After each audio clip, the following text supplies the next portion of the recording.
What's up gamers, DreamcastGuy here, and I just spent all morning playing the Dark Souls Remastered BETA. This is the network test, and I have to say right up front, it freaking blew me away. I was expecting this new version of the game to be pretty, but the environmental detail and new little tiny stuff about the creatures, it looks magnificent. This really is a much bigger upgrade than I was expecting. The original Dark Souls when it came out on PlayStation 3 wasn't at all ugly, but let's face it, it's a pretty old game at this point. They've done so many small touches here that I feel like dramatically improve so many of the little things about it. Like, so many of the enemies now look so much more gooey and alive, and they've done stuff like put extra textures on the environments, like hanging ivy or fire effects that actually reflect on nearby walls. I'm getting a little bit ahead of myself though. Let's talk about what this little beta is. Essentially, we're given free roam in the Undead Parish. This is a rather small section, but a good spot to drop us in because it has several different kinds of monsters. Typical zombies, dark knights, and really big bosses like the gargoyle. Now, the reason I feel like this was a good spot as well is because there are lots of different spots you can climb up to and drop down, lots of little secrets to kind of explore. I covered every single square inch of this in my playthroughs. I ended up running through this about 6 times just because I wanted to make sure I saw every single little tiny little upgrade, and I have to say, it seems like they've done a lot more than they're really talking about. When it comes to the gameplay itself, it's still Dark Souls to the core. You're swinging your axe, you're trying to save your stamina, and you need to try and avoid all the hits you can. For a majority of this gameplay, I switched between all the different classes I could, but by far my favorite was the Dark Knight because he has a huge sword that does 1,000,000 damage. So while I was running around one-shotting stuff with the super sword, I couldn't help but notice that it seems like they've made all the enemies have the same behavior, but gave you just small, subtle tweaks to how your character plays to make it a little bit closer to Dark Souls 3. Most specifically, backstabs are way easier to land, it feels like. So right here, I climb to the top of the tower and I get ambushed by 2 separate creatures at once. Well, what do? Apparently, I can chain backstab, continually landing blow after blow exactly in their weak point. This definitely makes it where if you at all know the weakness of a particular monster, you can take them down a lot easier. I found myself just trying to do strafes and action rolls to get behind every single foe I could, because I could just basically take them out in one big backstab hit. I don't think this is a bad thing though. I feel like they're doing this to try and make it a little bit more inviting to people who came straight from Dark Souls 3 to Dark Souls 1. As somebody who just recently went back through DS3 4 or 5 times, I have to say that this is a nice little touch, but it doesn't seem overpowered. I'm definitely not able to just do it from 1,000,000 miles away or anything.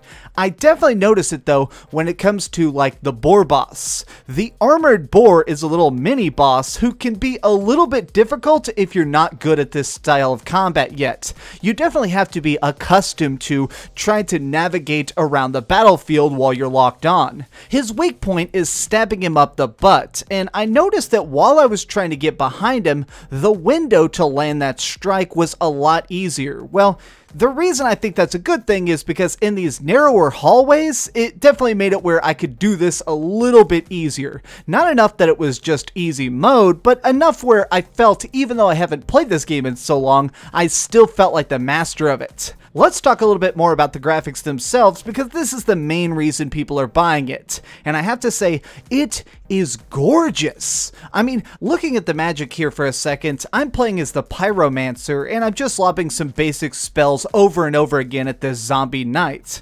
And you can't help but notice that there's a lot more flickering and particle effects. It definitely seems like they're trying to take much more modern art and implement it here, because originally, some of the spells would almost look like little sparklers. They seem like little tiny assets that were being pasted into a better game.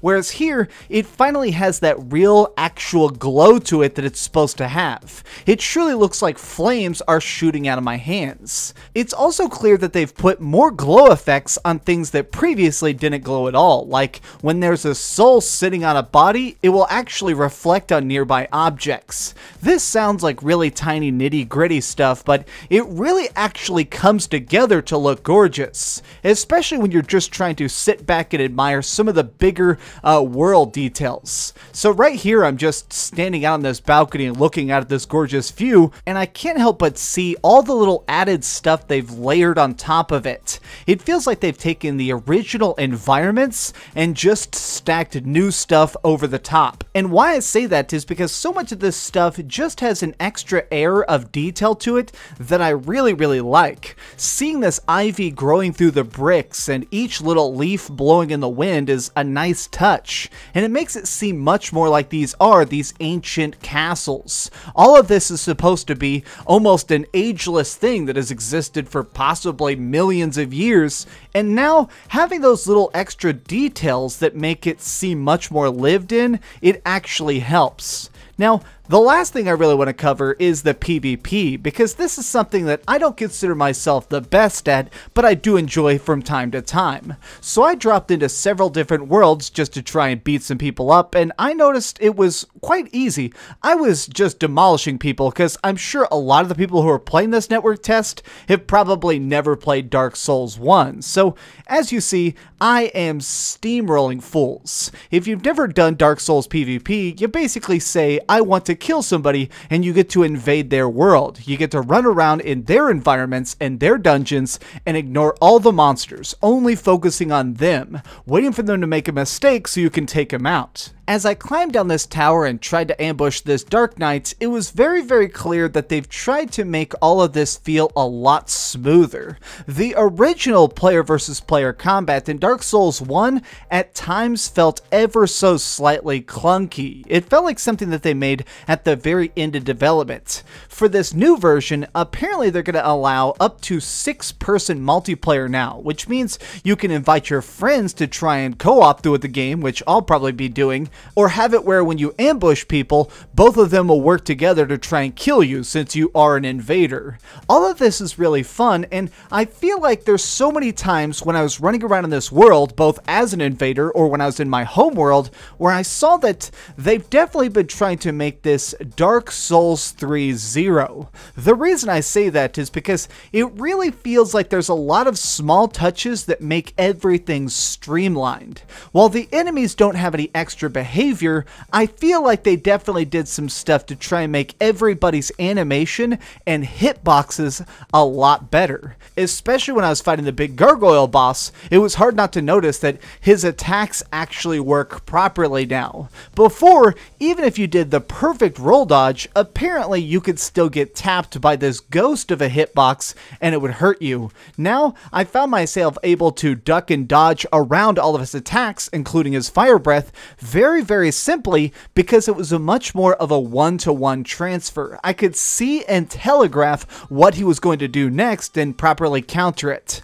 I feel like this really is the perfect version of the original Dark Souls, which is obviously what it's supposed to be, but now that I have the controller in my hands experiencing it for myself, it's fantastic. It much surpasses my expectations, and now I'm about 80 times more hyped to see how the final game plays. It seems like they didn't move around any objects or try and tuck enemies in extra corners, because this is definitely supposed to just be the same game again.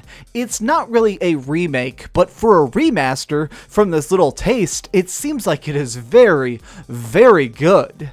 I'm hoping to see how the servers work at launch, because in this, we've already had some problems with them randomly crashing, and in a game like this, while you can play it offline, I feel like a big part of the fun is when you get invaded and have to defend yourself, or calling in a friend to try and help you double team a really hard foe. So I guess we're all going to see here in a couple weeks, because the full release is coming up on May 25th, and I can guarantee you I'm going to be reviewing the total game when that comes out, because my hype and excitement are absolutely through the roof.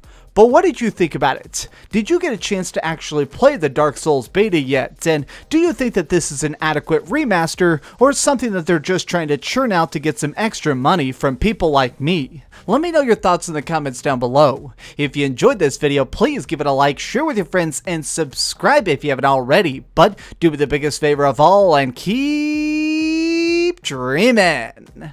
I'm seriously going back through this right now. I know I've already beaten this freaking beta 10 times, but I'm going right back through it because these monsters just look so good, I gotta kill them. Oh, hi. I'm just working on the next video. If you want to see what it is, go ahead and click this button and you can subscribe. Also, if you click these video links, you can see my latest review and my latest top 10. Now I'm just going to sit here for a minute and wait for you to subscribe. Oh, I guess I could put on these giant glasses. I literally found these on a roller coaster.